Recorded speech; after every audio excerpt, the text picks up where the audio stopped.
Vous êtes donc dans ma petite newsletter. J'espère qu'on entend les petits oiseaux derrière, parce que ça me fait rire. J'ai mis ça sur mon petit Google Home, malgré que YouTube, malgré que ça me dit que mon compte YouTube est utilisé sur d'autres appareils, ça doit être en bas.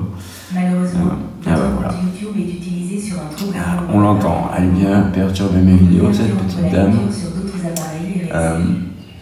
Je suis dans ma chambre parce qu'il pleut. Et qu'en bas j'ai une véranda qui fait ça tape sur le plafond en PVC, c'est affolant. Donc je suis monté dans la chambre, je me suis dit là au moins on n'entend rien, je vais mettre des bruits d'oiseaux, c'est plutôt cool. Enfin bref, je divague un peu. On va parler des 3 astuces que vous pouvez utiliser pour trouver une idée de business vraiment intéressante et qui va vous passionner. Je vous rappelle les erreurs qu'on a vues tout à l'heure. Ignorer les besoins du marché, attendre le produit parfait et suivre les tendances. Déjà, mettez ça de côté et vous avancerez un peu plus clairement dans votre tête. Maintenant, première idée, première astuce pour trouver une idée de business, c'est replonger dans vos passions d'enfance. C'est vraiment tout bête, mais pensez aux activités que vous avez kiffé quand vous étiez petit, quand vous étiez plus jeune. Et parfois, il y a des trucs comme ça que vous avez oubliés, qui peuvent être la clé d'un business qui va être authentique et épanouissant pour vous. Donc, je vais vous prendre mon exemple. Qu'est-ce que je kiffais quand j'étais gamin? J'adorais aller à la pêche avec mon grand-père. J'adorais bricoler. J'adorais faire des cabanes dans les arbres. J'étais un vrai petit sauvage. J'adorais faire du vélo. Enfin, j'adorais plein de trucs de toute façon, mais j'étais tout le temps dehors. Et je sais que si je veux monter quelque chose qui me plaît vraiment, je peux le faire avec tous ces petits trucs-là. J'ai essayé, j'ai fait plusieurs trucs. J'ai monté un blog sur les fourmis, parce que j'adorais faire... à un moment donné, j'ai voulu faire des fourmilières artificielles et élever des fourmis. C'était assez rigolo. Donc j'avais lancé un truc là-dessus, j'ai un site sur la pêche, je pourrais faire un site sur les cabanes en bois, il n'y aurait pas de souci là-dessus. Un site sur le bricolage, c'est pareil, je pourrais trouver facilement de quoi dire dessus sur le sujet. C'est juste que, à un moment donné, on se pose et on se dit, mon gars, focus-toi sur ton business avant tout, tu verras ça ensuite. Mais replongez dans vos passions. Et posez-vous une question assez facile. Celle-là, je la propose dans un guide que je vous propose de télécharger dans la description. Si vous trouvez que cette passion-là peut vous apporter 1000 autres passionnés qui vont dépenser 100 € par an chez vous, et c'est un business à 100 000 € par an que vous pouvez lancer. Reposez-vous la question, est-ce que je peux, sur cette passion, trouver 1000 personnes qui vont dépenser 100 € par an chez moi? Si vous faites un calcul, assez rapidement, pensez Internet. Je vais reprendre un de mes exemples, la pêche au leurre, au brochet. Il y a des millions de personnes qui pratiquent. C'est une passion qui peut rapporter 100 balles par an facilement par personne. Et comme il y en a des millions, je peux au moins en trouver 1000 et lancer un business à 100 000 balles. Il n'y a pas de problème. Pourquoi je le fais pas? Je me pose la question. Parce que, je sais pas, je garde la réponse pour moi. Ça fait trop... comment dire? Je garde la réponse pour moi, je vous en parlerai peut-être dans une autre vidéo. Enfin bref. La deuxième astuce qui fonctionne pas mal pour trouver une idée, c'est de pratiquer une digital detox créative. Ce que j'entends par là, c'est déconnectez-vous des écrans, lâchez tout pendant un moment et laissez libre cours à votre imagination. Un truc con, moi j'aime bien réfléchir dans mon bain ou quand je me balade avec mon chien dans les bois.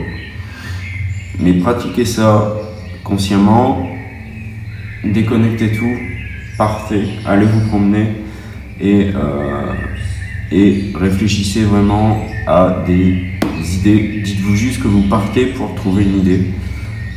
Après, forcez pas spécialement, le cerveau va faire le boulot, il n'y a pas de problème pour ça, mais sans distraction numérique, il va pouvoir se concentrer vraiment sur ce que vous lui avez demandé de faire, c'est-à-dire chercher une idée. Donc ça, c'est plutôt sympa, et des fois on a des trucs inattendus, et on se dit mais waouh, c'est génial, pourquoi j'ai pas eu cette idée-là plus tôt? Il y a quelques années de ça, j'ai eu des idées, moi, qui étaient vraiment énormes, simplement en allant fumer une cigarette dans le garage. C'était couillon, mais j'avais fumé dans le garage, j'avais rien avec moi, j'avais pas de portable, que dalle. Je savais que pendant 10 minutes, j'étais dehors, même en plein hiver, c'était pas grave. Et là, pouf, j'avais des idées, je rentrais tout de suite, je lançais un produit. C'est couillon, enfin, je lançais pas le produit, je l'avais pas encore créé, je faisais la page de vente, j'essayais de le vendre, si ça se vendait, je rédigeais l'idée, quoi. C'était plus souvent des guides numériques. Donc, déconnectez-vous. Là, de toute façon, c'est un conseil que vous devez entendre assez régulièrement. Si vous vous déconnectez, vous allez voir qu'il y a des choses qui viennent plutôt tout seul. Une troisième astuce que là je fais moi en table ronde quand les gens viennent sur Saint-Omer, c'est de mélanger des domaines improbables. Ce que j'entends par là, c'est que vous faites une liste de vos passions, une liste de vos compétences, une liste de ce que vous aimez, mais faites une liste la plus longue possible. Mettez tout. J'aime bien la guitare, je suis en train d'apprendre la guitare, j'aime bien coder des logiciels, j'aime bien faire de la vente, j'adore la psychologie humaine, j'aime les femmes, j'aime le foot, j'aime le sport, je fais du Krav Maga, j'adore bricoler, je retape des meubles, j'aime bien les brocantes, j'aime bien la pêche, etc., etc. Vous mettez tout vraiment, ce que vous avez là-dedans, ce que vous avez dans la tête. Alors posez-vous un petit moment. Moi, ce que je fais par habitude, c'est que je laisse 15 minutes aux gens pour faire ça, parce que pendant les 5 premières minutes, ils vont noter. Vous allez noter des trucs, et puis au bout de 5 minutes, vous allez vous arrêter en disant j'ai fait le tour. Mais je laisse tourner jusque 15 minutes, et ce qui se passe assez régulièrement, je mets le timer, ils voient tous le compteur, et au bout de 5 minutes, ça s'arrête, généralement, en disant moi j'ai fini, ça tourne en rond, et puis là ils se rendent compte que les autres continuent à écrire, et là le cerveau se remet en route, et s'en va rechercher un petit peu plus loin d'autres idées.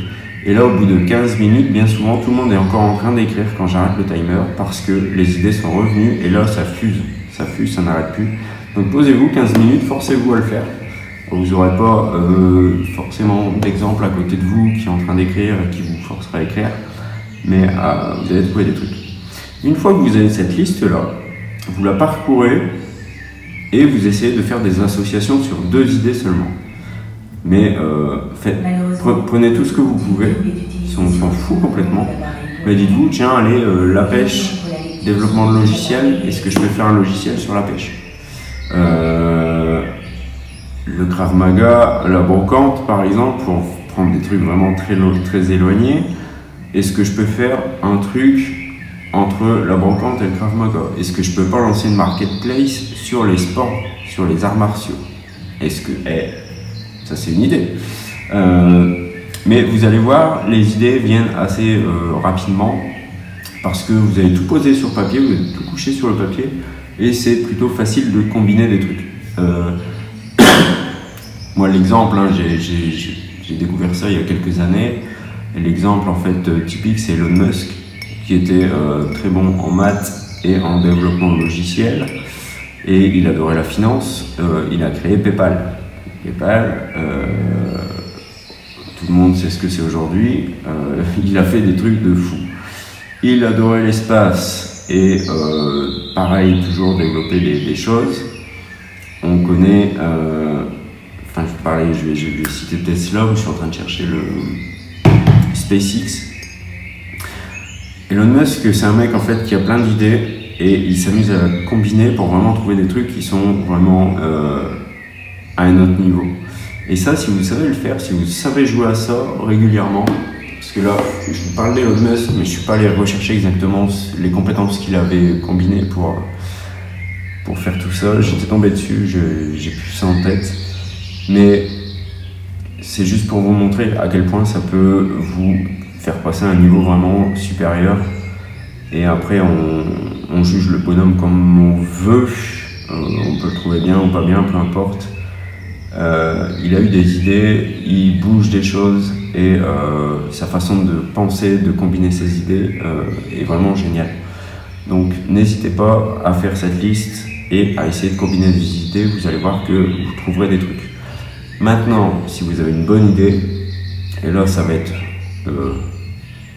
comment dire, ça peut être le gros test qui fait peur, mais si vous avez une putain d'idée, postez-la en commentaire. Pourquoi je vous dis ça? Parce que, en fait c'est con, hein. Mais si vous avez une putain d'idée, si vous êtes fait pour être entrepreneur, la foutre en commentaire, ça vous fera ni chaud ni froid. Vous n'aurez pas peur de vous la faire piquer parce que vous savez que vous êtes le meilleur là-dedans et vous allez pouvoir vous lancer à fond. Ça me fait rire parce que je suis en train de me dire, ok, il y en a qui vont avoir des idées qui vont se dire, ah ouais mais non je la partage pas, on va me piquer l'idée, ça va pas être marrant, puis si j'attends pour me lancer, je dois le faire l'année prochaine, et puis en fait c'est des gens qui vont jamais rien faire. Donc si vous trouvez vraiment une bonne idée, une putain d'idée, postez-la en commentaire, et je peux vous assurer que personne ne va vous la piquer, ou si quelqu'un la pique, il la mettra pas en œuvre aussi bien que vous. Donc, mais ça c'est pareil, ça fait partie de la mentalité d'entreprise, d'entrepreneur. C'est pour ça que je veux vraiment faire une vidéo là-dessus.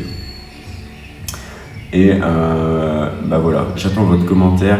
Après, pour revenir à cette question de passion et de trouver 1000 personnes qui vont vous envoyer 100 € par an pour monter un business à 100K, c'est le sujet d'un guide que vous pouvez télécharger sur mon site. Comme vous êtes déjà inscrit à la newsletter en plus, il n'y a plus de formulaire à remplir. Ce guide-là, en fait, c'est comment je monte, alors justement, en ayant trouvé votre passion, parce que vous allez retrouver un petit peu ce process là-dedans, c'est comment je monte un business en 30 jours pour faire mon premier euro.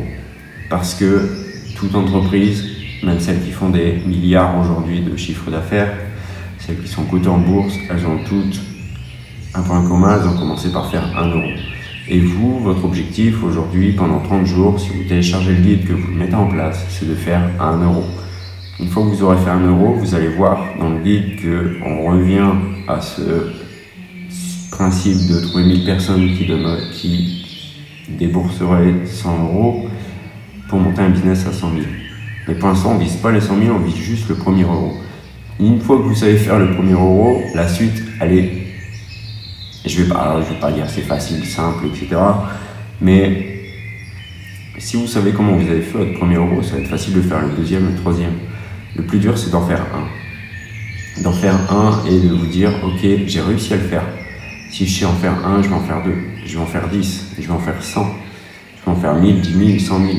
Et là, vous êtes parti et bah, quelque part, vous êtes inarrêtable. Donc, lisez le guide, mettez en place et vous allez voir comment ça tourne, comment ça marche. Et puis, peut-être que d'ici à 5 ans, vous aurez 3-4 business en route qui fonctionnent super bien. C'est en tout cas le souhait que j'ai pour vous. Mais ouais, je suis curieux quand même. Mettez-moi en commentaire votre putain d'idée de business. Ça va être assez rigolo. Et je pense que ça va vous engager en plus à mettre ça en public. Ça va vous engager à allez, je le fais parce que j'ai peur que quelqu'un me pique l'idée.